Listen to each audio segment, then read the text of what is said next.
Class. My name is Tera Ekezie, and the disease I'll be presenting to you today is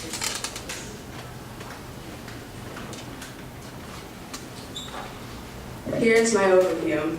I'll go over the background, the history and origin, statistical facts, the causes and symptoms, the experimental process, which includes the observation and results, my diagnostic techniques, the treatment options, the prevention, the conclusion, future research, references, and then I'll open the floor to any questions, comments, and or constructive criticism. First, I'll go over my background. Syphilis is a highly contagious sexually transmitted disease that can go unrecognized through the act of sexual activity. In fact, 48% of people don't even realize that they have syphilis. The age range for syphilis are commonly known in ages 15 to 24. And here are the characteristics for the bacteria Treponema pallidum. So this bacteria is a spiral key, which means it has a spiral shape. It is a pathogen. A gram stains negative and it is a microaerophil, which means that it doesn't need oxygen to survive, but it can survive in low oxygen concentration. Now I'll move on to my history and origin. Syphilis was first reported in the 1490s Europe. Supposedly, they think that syphilis was contracted through Christopher Columbus's voyage in 1494, and then it also derives its name as the French disease because they think that the poet Girolamo Fractoro came up with the poem Syphilis sive morbus Gallius, which means syphilis or the French disease. The bacterium was discovered in 1905 by Fritz Schuyten and Eric Hoffman by laboratory operations such as PCR, which is polymerase chain reaction, and it's used to amplify DNA and antibody test. And the epidemic is through the Americas, Europe, Asia, and East Africa. Now here are my statistics. Syphilis is one of the most widespread STDs in America. There have been approximately 12 million cases within the past 10 years, and 60% of those cases have occurred in homosexual men. Now, as of 2013, it has only been up to 55 cases per year. Here's a map showing the epidemic through syphilis. You can see that it is spread through North America and South America, and it's really apparent in Asia and in East Africa. Now I'll move on to the causes and symptoms. Syphilis is produced by the bacteria Treponema pallidum, and it has a direct horizontal and vertical transmission. From directly transmitted disease, you can transmit it through kissing, sex, or touching the canker when it produces from the primary phase. The vertical transmission, however, is from mother to fetus, which means that the mother can obtain the disease and it can go to the fetus, which means when the fetus is born, then the fetus can obtain the disease. And it is also known for having 4 main stages. There are the primary, the secondary, the latent, and the tertiary phase. The primary phase begins with a sore where the infection is detected. This appears as a painless crater-like sore on the genitals. The sore develops 2 to 3 weeks after the syphilis infection, and the sore does heal significantly after 3 to 6 weeks, but the infection doesn't. And then it will progress into the secondary phase if not treated. The secondary phase develops 4 to 10 weeks after the sore departs from the primary phase. This has numerous symptoms, and it can cause illnesses. This can also disappear without any treatment, but it also will go into the latent phase. The latent phase is just basically repeats of the secondary symptoms of the secondary phase. And most of the time, the bacteria will stay dormant in this phase. And then finally, there's the tertiary phase. This phase lasts decades, specifically 10 to 30 years. It is the actual later part of the latent phase. The heart, brain, skin, bones are at risk for infection and malfunction. This phase is actually rarely seen today. Here are the common symptoms for syphilis. This includes joint pain, skin rashes, fever, muscle aches, paralysis, stillbirth, and congenital syphilis.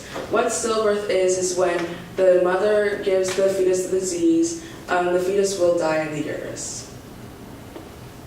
Now I'll move on to my experimental process.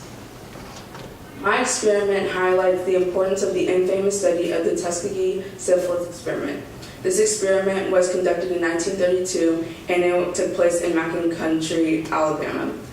The purpose of this experiment was to determine or study the natural course of untreated syphilis in African American men.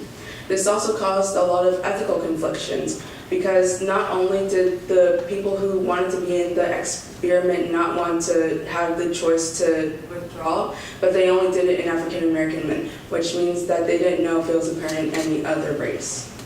And then this also led to the establishment of the IRB, which is the Institutional Review Board. And what this does is that this organization monitors experiments so that they can be valid or not. Observation. This was conducted in African American men with latent syphilis. There were 600 participants. 399 of those participants were the dependent variable. The other 201 were the control group, which means that they weren't tested on as much as the dependent variable. The independent variable, however, was the penicillin, but it wasn't exposed until 1947. The people who were in the experiment went through physical examinations such as x-rays and spinal fluid. The spinal fluid was a procedure that was taken through the lower back with a needle hollowly.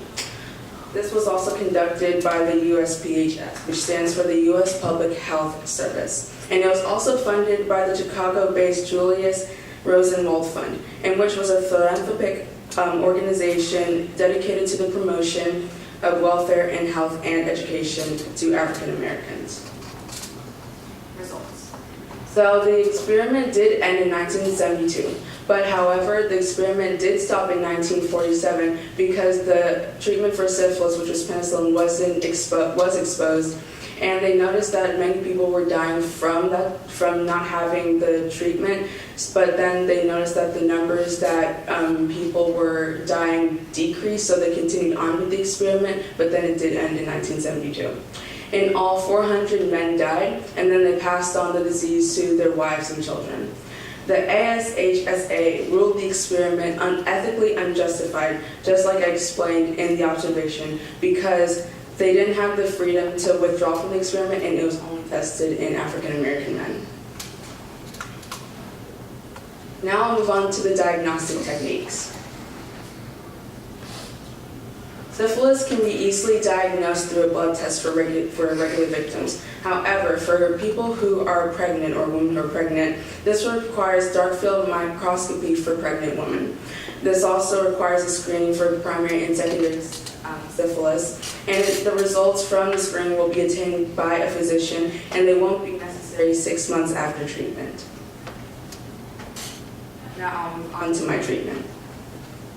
Currently, there is no vaccine, and there's also no cure. There are also ways to treat the symptoms. For pregnant women, you can take appropriate antibiotics. For regular victims, you can include 1 dose of penicillin through the buttocks, but for victims who are in the tertiary phase, this requires 3 doses of penicillin to prevent further damage of the symptoms. Prevention. Prevention for syphilis includes avoiding sexual contact, limit the number of sexual partners, and then practice safe sex by using condoms. However, condoms aren't the best prevention because they are temporary, and it isn't 100% guaranteed protection. Conclusion. Syphilis is a highly contagious STD. It is also one of the most widespread STDs in America. It is also known for having 4 main stages, which include the primary, the secondary, the latent, and the tertiary. And it can also be treated with penicillin. Now I'll move on to my research, which is my final slide. For future research, scientists hope to develop a vaccine so that it can make treatment easier, to stop the epidemic so they can fund for vaccines for third world countries like Africa and America. And they can also enhance studies on the bacteria to see if it can cause any other harm. These are my references. And I'll open the floor to any questions, comments, and or constructive criticism. Thank you. Questions for Tera. Raise your hand if you have a question. Studying the Diagnostic Techniques something that's like dark image? Oh, dark field microscopy. What is that? It's like where they search for skin lesions, like scars or any like scratches on the skin to see if there's a Rahul. Mortality rate. Back in the 1990s, the mortality rate was really low. It was 8%, but then it rose to 50%, and that's what it is now. So it ranges from 8% to 58%.